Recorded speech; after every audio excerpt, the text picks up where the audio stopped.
नमस्कार साथियों। Heart touching story है, पूरी सुनना। साथियों, एक मेरे मित्र का फोन आया, बोला कि भैया अपनी बेटी के लिए लड़का देखने चलना है, आप मेरे साथ चलना। मैं अपने उस मित्र के साथ, चूंकि मेरा मित्र, तो मित्र की बेटी मेरी बेटी हुई। मैं उसके साथ लड़का देखने गया। लड़का वालों के घर गया तो लड़का मौजूद नहीं मिला, लड़का का पिता मौजूद मिला। उसने आदर सम्मान से हमें दोनों लोगों को बिठाया और थोड़ी देर बाद आवाज मारते हुए बोला, सुनती हो, अभी बेटा जो मिठाई लखनऊ से लाया था, ब्रांडेड मिठाई जो लखनऊ से लाया था, वो वाली मिठाई नहीं, जो ब्रांडेड मिठाई है वो लखनऊ से लाया है, वो लेके नीचे आ जाओ या छोटे बेटे में भेज दो। छोटा बेटा एक प्लेट में 4-5 बर्फी के पीस होंगे, उनको लेकर आया और मेज पर रख दिए। मैंने और मेरे मित्र ने और साथ में मौजूद लड़के के पिता ने उस मिठाई को खाया। खाते वक्त बीच में लड़के का पिता बोला, ये मिठाई ब्रांडेड मिठाई है और बहुत ही बेहतर मिठाई है, आप जैसे लोगों के गांव देहात में ये मिठाई नहीं मिलती है। हम लोगों का हाँ साहब हो सकता है कि हमारे यहाँ ऐसी मिठाई ना मिलती हो। उसके बाद हमने मिठाई खाई। छोटा बेटा उसका आया और जो प्लेट और पानी के गिलास थे वो लेकर चला गया। जब वो जाने लगा तो लड़के का पिता बोला, अरे भाई सुनते हो, बढ़िया दूध में चाय बनवा देना। और जो बेटा इलाहाबाद से नमकीन लाया था, ब्रांडेड नमकीन महंगा वाला 500 रुपये किलो वाला जो है, पास में जो अलमारी में रखा है वो 150 रुपये किलो वाला है। 500 रुपये किलो वाला जो नमकीन है वो लेके आप आ जाओ, चाय बढ़िया बनवा लाओ। इसी बीच हमने और हमारे साथी मित्र ने भैया से कहा कि आपका बेटा क्या करता है और किस में जॉब करता है। तो लड़के के पिता द्वारा बताया जाए, कलेक्ट्रेट में मेरा बेटा बाबू है। हम लोगों ने पूछा उसकी तनख्वाह क्या है। इतने में बेटे के पिता एकदम बोले, अरे तनख्वाह तो मेरे बेटे ने 1 वर्ष से बैंक से निकाली ही नहीं। हमारे बेटे की ऊपर की आमदनी आप पूछिए कितनी है। हमने कि ऊपर की आमदनी, कि हाँ ऊपर की आमदनी। मैंने क्या रिश्वत लेता है आपका बेटा? कि नहीं, रिश्वत भैया नहीं लेता, सेवा शुल्क जो है उसे कहते हैं ऊपर की आमदनी।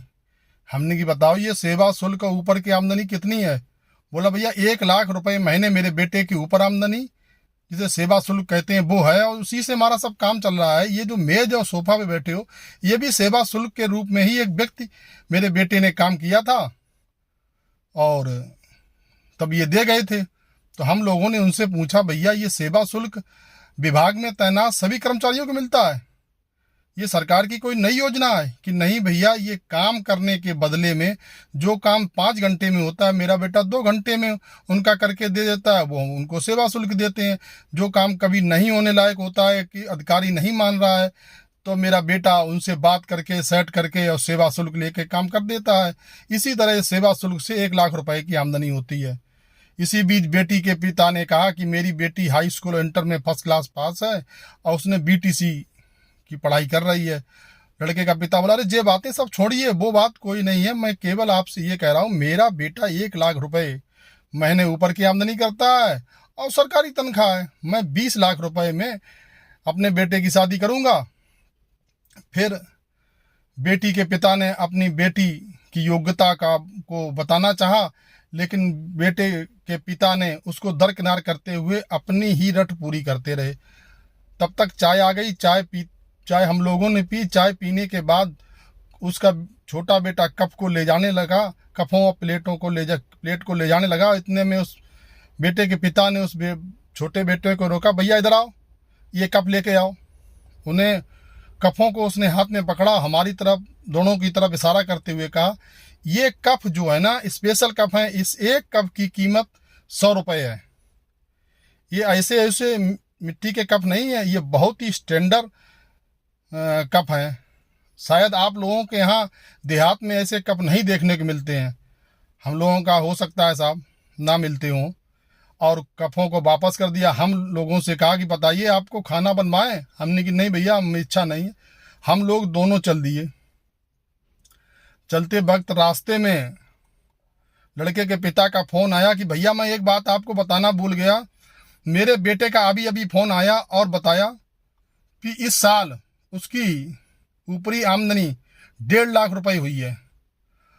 और तो 20 लाख में तो आपकी शादी में तय है, लेकिन जो 1 तोले की सोने की चैन थी उसकी जगह पे आप 2 तोले की चैन को लेके आना। शादी आपकी तय है। इस महीने 1.5 लाख रुपए ऊपरी आमदनी हुई, तो ईश्वर ने चाहा अगली महीने में 2 लाख रुपए ऊपरी आमदनी होगी, और वो आमदनी का स्तर बढ़ता ही रहेगा, आपकी बेटी दुखी नहीं रहेगी। तो बेटी वाले ने पूछा और कुछ दादा आपको कहना है कि नहीं, कुछ नहीं कहना है। तो लड़के वाले ने बोला कि मैं रिश्ता पक्का मानूं। बेटी के पिता ने कहा कि दादा मैं अपनी बेटी किसी खजाने में गाड़ने नहीं आया था, ना ही बेटी का सौदा करने आया था। मैं अपने बेटी के लिए योग्य वर ढूंढने आया था कि जिससे उसका जीवन कट सके, खुशहाली पूर्वक उसका परिवार बच सके। मुझे आपकी ऊपर की आमदनी आपको ऊपर ही मुबारक हो और नीचे भी मुबारक हो, मुझे यह रिश्ता मंजूर नहीं है। यह कहते हुए बेटी के पिता ने फोन काट दिया।